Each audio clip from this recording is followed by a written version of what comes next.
रघुनंदन लाल ने घर पर 3 रोज पहले से ही कह रखा था, पर कोई कहाँ सुनता है। 8 बजे दावत है, 7 बज गए और बच्चे अभी तक तैयार नहीं। अरे साल छमा से तो कहीं जाना होता है, पर जब भी चलने का समय आता है बच्चों के जूतों के फीते नहीं मिलते, नेकर मैले पड़े होते हैं या चप्पल का तस्मा टूटा हुआ। एक काम घर में ठीक से नहीं होता। रात और बढ़ जाएगी तो नजर भी तो धोखा देने लगेगी। रह रहकर छाती में धांस सी लगती है और सांस उबाती है। चलने में कुछ वक्त लगेगा ही। पत्नी से उन्होंने कुछ पैसे मांगे। उसने बिरजू की गुल्लक तोड़कर 10 आने की पूरी रकम उनके हाथ में थमा दी।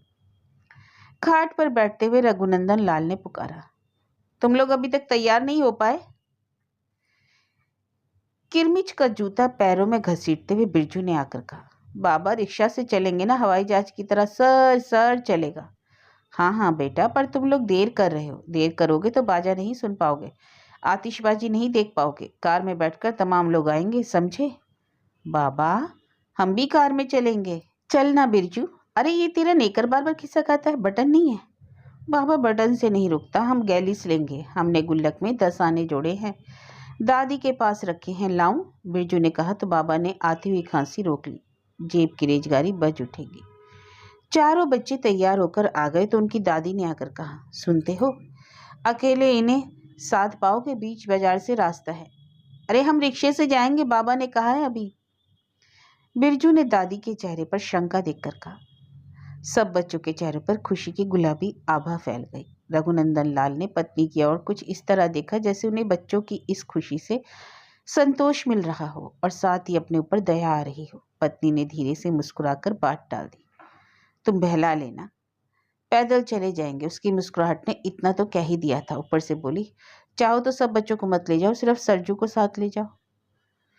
इन लोगों ने खाना भी तो नहीं खाया, फिर खाना बनेगा तो इसमें क्या हुआ? जो सब दिन खाते हैं वही आज भी खा लेंगे, पक जाएगा।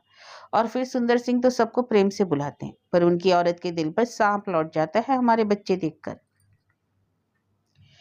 बेकार की बातों से क्या फायदा? 3 3 रोज से बच्चों को मालूम है कि दावत में जाएंगे, थोड़ी तकलीफ ही ना होगी। नहीं तो मन ही टूट जाएगा बेचारों का। देखो ना कब से तैयारी कर रहे हैं, बाबा ने कहा।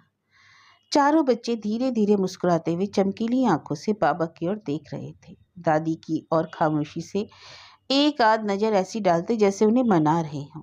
बाबा ने अपनी छड़ी उठाई और सर पर थोड़े थोड़े उगे हुए बालों पर हाथ फेरकर चलने के लिए उठ खड़े हुए। पत्नी की बात का दूसरी तरह से समाधान करते हुए बोले, जात बिरादरी में आने जाने से ही तो मेल मिलाप पड़ता है। ये लोग अभी से जाने पहचानेंगे नहीं तो आगे क्या करेंगे? ऐसे ही सीखते हैं बच्चे, कहकर उन्होंने नन्हे मिट्टू का हाथ पकड़ा और चल दिए। दरवाजे के बाहर निकलते निकलते दादी ने पूछ लिया, कहो तो तुम्हारे लिए थोड़ा सा चावल डाल दूं? अरे तुम भी बस तमाशा करती हो, वहां खाएंगे नहीं तो कितना बुरा लगेगा। बुलाने वाले का अपमान होता है ऐसे। रघुनंदन लाल कहते हुए बच्चों के साथ बाहर निकल गए। बाजार में पहुंचते ही बाबा रघुनंदन लाल ने बच्चों को बातों में लगा लिया। बिरजू जीतू देखो, यह तुम्हारे स्कूल वाली सड़क है। तुम लोग इधर से जाते हो कि चौक का चक्कर लगाकर? और रास्ता बताते बताते बच्चे आगे बढ़ते गए। बाबा ने स्कूल की बातें छेड़ दी। किसी को पता ही नहीं चला कब रास्ता कट गया। जीतू के पैर में चप्पल की कील न गड़ती तो बच्चे रुकने का नाम भी नहीं लेते। इतना लंबा रास्ता बात बात में कट गया और बाबा अपने चारों बच्चों के लिए सुंदर सिंह के यहाँ पहुंच गए। घर खूब सजा हुआ था, बिजली की झालरें इधर उधर लटक रही थी, कागज की झंडियां सरसरा रही थी और अहाते में बड़ी चहल पहल थी। बारातियों के खाने के बाद जनातियों का नंबर आया। बुजुर्गों और बच्चों का ही मजमा अधिक था। रघुनंदन लाल अपने चारों बच्चों को अगल बगल समेटे सिमटे से बैठे थे। रह रहकर बच्चों की उत्सुकता देखते। सजावट और शोर शराबे से अधिक उनका ध्यान उस कमरे की ओर था जहां से कई लोग हाथों में थाल आदि उठाए लपकते हुए आ जा रहे थे। जीतू एक बार उधर देखता, फिर अपने बाबा की ओर और अपनी कमीज की आस्तीनें ठीक करने लगता। बूढ़े और पुराने दोस्तों की मुलाकात अक्सर ऐसे मौक़ों पर ही होती है। रघुनंदन लाल के कई पुराने मित्र मिल गए। एक ने पूछा, ये बच्चे जानकी नंदन के हैं? नहीं, इनमें एक लड़की का है, बाकी तीनों जानकी नंदन के हैं। बाबा ऐसे मौके पर अपने बेटे जानकी नंदन का पूरा नाम ही लिया करते थे। इससे लोगों की निगाह में उनके बेटे का सम्मान बढ़ता था। 2 3 बूढ़े इन्हीं आपसी बातों में तल्लीन थे, पर रघुनंदन लाल की चेतना खाने की ओर थी। धीरे से बोले, ब्याह शादियों में वक्त की पाबंदी नहीं रह पाती। बताइए, 11 बज रहा है, बच्चों को बड़ी तकलीफ हो जाती है, उन्होंने कहा और लगभग ऊँघते हुए मिट्टू को सबकी निगाह बचाकर धीरे से झकझोर दिया। मीठू ने नींद भरी आंखों से उनकी ओर ताका तो वे सरजू से बोले, जा भैया को पानी पिला ले, इससे प्यास लग गई है, जरा मुंह भी धुला देना। आपके पिताजी की अभी हाल में ही मौत हुई है शायद? पास बैठे एक बूढ़े ने रघुनंदन लाल से अकस्मात पूछा। हाँ, 5 महीने में। बड़ी उम्र पाई, भरा पूरा घर छोड़कर गए। उन्हीं वृद्ध ने अपने आप संतोष प्रकट किया। और आपकी उम्र 60 से ऊपर होगी मेरा ख्याल है। अरे भी 60 कहाँ, 55 वाला साल चल रहा है। रघुनंदन लाल ने अपनी बूढ़ी और झुकी हुई देह को सीधा करते हुए उत्तर दिया। लेकिन आपकी सेहत बहुत गिर गई, उन्होंने कहा तो रघुनंदन लाल अपने अध पोपले मुंह से मुस्कुरा दिए। अपनी सफेद बड़ी हुई दाढ़ी खुजलाते हुए बोले, सेहत बेचारी क्या करे, हम आप फिर भी तो तंदुरुस्त हैं। हमारे बाबा ने 80 की उम्र पाई थी, बाबूजी ने 70, हमने तो 50 भी पार कर ली है। पर आजकल की पौध देखिए। तभी एक खुशदिल वृद्ध बड़ी तत्परता से बोल पड़ा, पौध का क्या देखना, डालडा, एटम और हाइड्रोजन बम का जमाना है। एक गिरा कि सब साफ।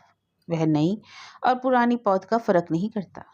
सुना उसके जो परीक्षण किए जा रहे हैं, उनका धुआं और धूल हर चीज को जहरीला कर देता है, अन्न सब्जी वगैरह को भी।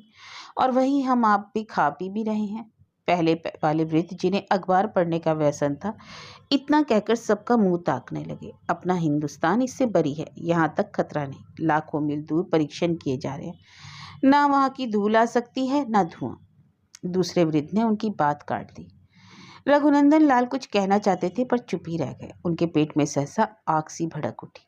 जहरीली ही सही, पर चीज तो मिले। मरना ही है एक दिन, चाहे जैसे मरे चाहे और तरह से। और उनके मुंह का जायका खट्टा हो गया।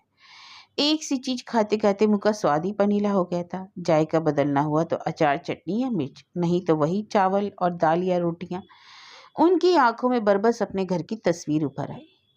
खाते सभी हैं, पर कौन कितना खाता है यह सिर्फ वही जानता है। जिस दिन छोटी मुन्नी किसी कारण दूध नहीं पीती, उस दिन बच्चों की दादी रघुनंदन लाल के लिए उस दूध में 1-2 रोटियां मीच कर ले आती है। तो वे 10 बार पूछते हैं, मुन्नी ने क्यों नहीं पिया दूध, पेट ठीक है, सर्दी तो नहीं लग गई। और उन्हें स्वयं अपनी पत्नी पर अविश्वास होने लगता।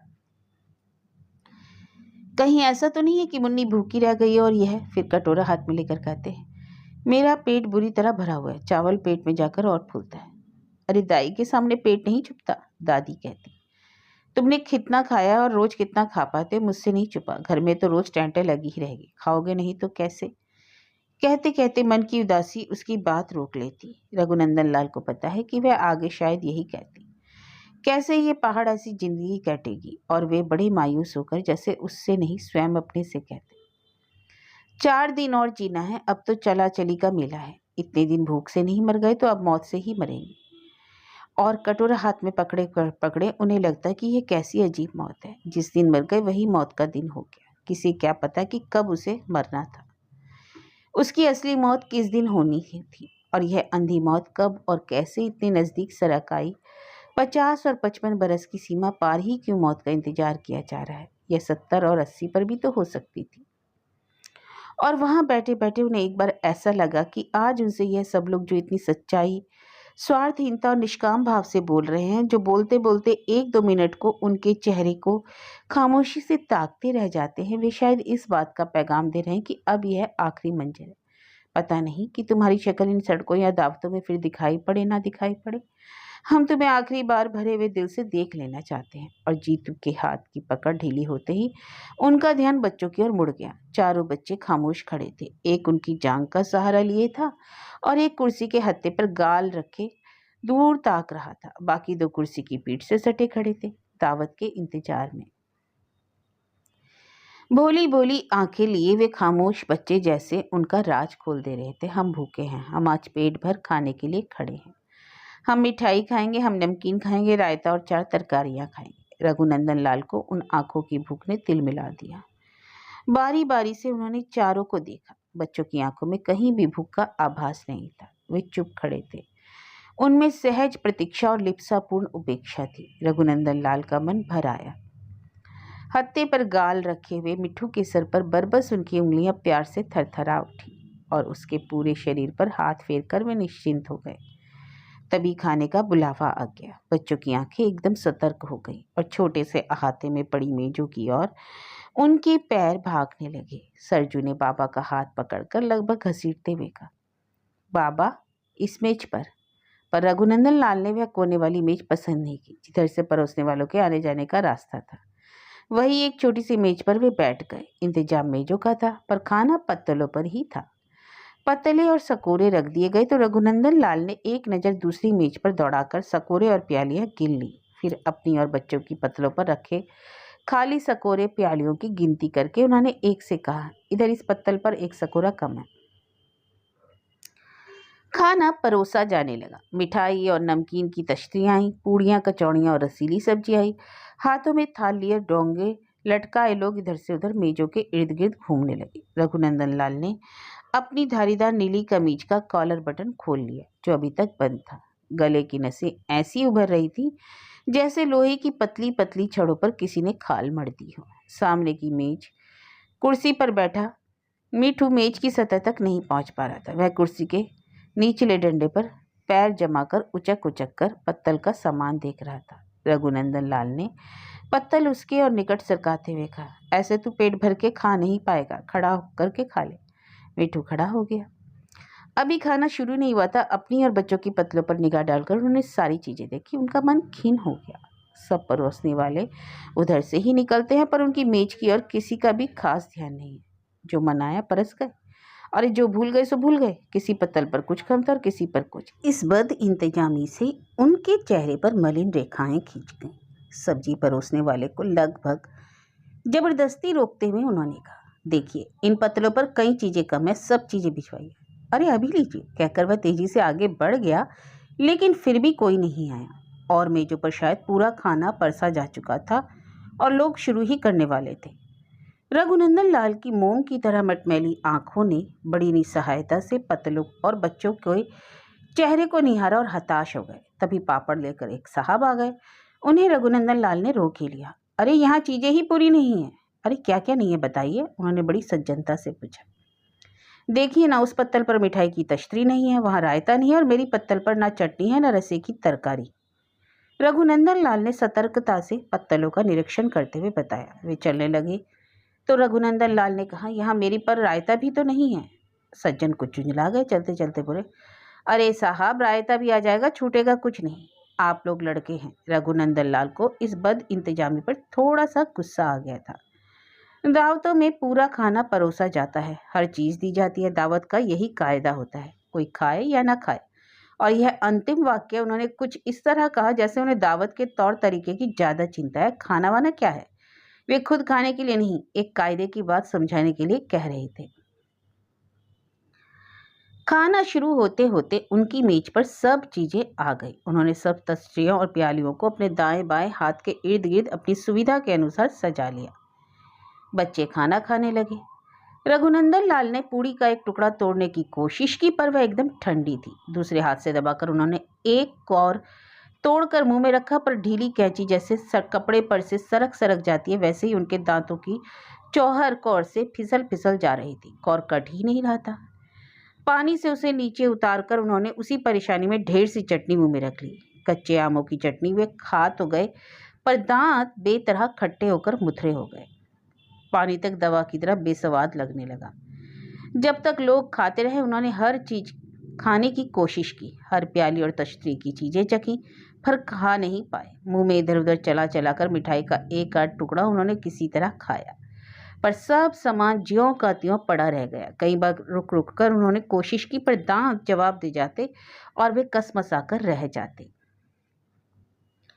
उनके अधखुले पोपले मुंह से निरही भूख झांक रही थी और गर्दन की नसों के उभरने बैठने से पता लग रहा था कि मुंह में आया हुआ शुदा का पानी नीचे उतरता जा रहा था। उन्होंने नरम सी कचौड़ी को पत्तल पर रखकर मीजा और एक आध कौर पानी से नीचे उतारा, पर जब हार गए तो मेज की चादर पर उंगलियां रगड़कर उन्होंने अपनी हाथ की धुली नीली कमीज का कॉलर बटन दबा बंद कर लिया। उनकी मोम सी गंदली आंखें छोटी हो गई थी और उनके होठ धीरे धीरे बुदबुदा रहे थे। भरी पत्तल सामने पड़ी थी, पर वे लाचार थे।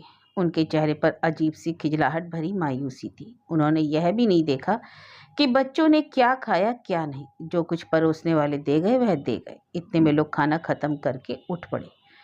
बच्चे एकाएक सकते में आ गए। उनकी नन्हे नन्हे हाथ और शोरबे या रायते में डूबी हुई उंगलियां अभी उसी रफ्तार से पत्तल पर चल रही थी। रघुनंदन लाल ने खींच में ही आदेशपूर्ण दृष्टि उन पर डाली और कुर्सी से उठ खड़े हुए। बच्चे हाथ रोककर बाबा के पास आ गए और सब मेजों पर पतले साफ पड़ी थी। पर रघुनंदन लाल की मेज की पतले भरी हुई थी, लेकिन बच्चे बेहिचक पतले छोड़कर उठाए। रघुनंदन लाल को इससे संतुष्टि मिल गई थी। इलायचियां और गरीब बच्चों ने खूब खाई और सरजू ने आंख बचाकर एक पान भी मुंह में दबा लिया। बाहर सड़क पर आए तो 10-12 रिक्शे वाले सवारियों के इंतजार में खड़े थे। देखते ही बिरजू ने कहा, बाबा रिक्शा नहीं करोगे? आगे निकल कर करेंगे बेटा, रघुनंदन लाल ने उसे समझाते हुए कहा और जीतू तथा मीठू की उंगलियां पकड़कर अंधेरी सड़क पर बढ़ने लगे। संभल कर आना बिरजू सरजू, ईंटें उखड़ी हुई हैं, देखो ठोकर ना लगे। और बच्चों को संभालने में उनका पैर एक उखड़ी हुई ईंट से टकरा गया। आंखों के नीचे अंधेरा छा गया। पूरा पैर और टांग झंझना गई। वे घुटने पकड़कर वहीं बैठ गए। 3-4 मिनट बाद सरजू के सहारे उठकर वे फिर चले। अंधेरी गली पार हो गई थी और अब खास सड़क आ गई थी। सरजू को छोड़कर बाकी तीनों बच्चे थक गए। मीठू तो नींद के नशे में झूमता हुआ चल रहा था। सरजू बहुत बड़ा तो नहीं था, पर उसने मीठू को उठा लिया। कंधे का सहारा मिलते ही मीठू सो गया। कुछ दूर चलकर जीतू ने फिर रिक्शे की फरमाइश की तो बाबा ने बहला दिया, अब घर एकदम पास है बेटा। पर मीठू को गोद में लिए हुए सरजू को दूरी का पता था। वह एकदम थक गया था। रघुनंदन लाल ने अपनी छड़ी उसे पकड़ाकर मीठू को गोद में ले लिया और अपने बूढ़े तन को संभालते हुए पटरी पटरी चलने लगे। घर पहुंचते पहुंचते उन्हें हाफी आने लगी और खांसी उकड़ने लगी थी। भीतर कदम रखते ही उन्होंने सामने पड़ी खाट पर मीठू को जैसे तैसे लिटा दिया और खुद वहीं बैठकर सुस्ताने लगे। हो आए? बच्चों को देखकर दादी ने उधर आते हुए कहा। जाओ बिरजू सरजू कपड़े उतारो। फिर रघुनंदन लाल को खाट पर झुका हुआ बैठा देखकर उन्हें एकाएक चिंतातुर स्वर में पूछा, क्या हुआ? एक गिलास पानी ला दो, रघुनंदन लाल ने सिर उठाकर कहा। मीठू रास्ते में ही सो गया। अच्छा, बच्चों ने खा पी लिया ठीक से? पानी लाते हुए उनकी पत्नी ने कहा। पानी पीकर रघुनंदन लाल ने हाथ पैर सीधे किए और पेट में भूख महसूस की। खाट पर लेटते हुए पत्नी को धीरे से पास बुलाकर बोले, सुनो, कुछ बचा है? क्यों, तुमने नहीं खाया माँ? पत्नी ने पूछा। खाया ही नहीं गया, चमड़े की तरह पूड़ियाँ थी, सर पर हाथ फेरते हुए रघुनंदन लाल ने कहा। पत्नी बड़ी बेबसी से उनकी ओर देखते हुए बोली, और तो कुछ बचा नहीं, थोड़ा चावल है, पर खाओगे किससे, दाल तो है ही नहीं। उसके स्वर में बेहद लाचारी थी। चीनी मिलाकर दे दो, वही खा लूंगा, कहकर रघुनंदन लाल ने अपनी नीली कमीज का कॉलर बटन फिर खोल लिया और उठकर वहीं खाट पर बैठ गए।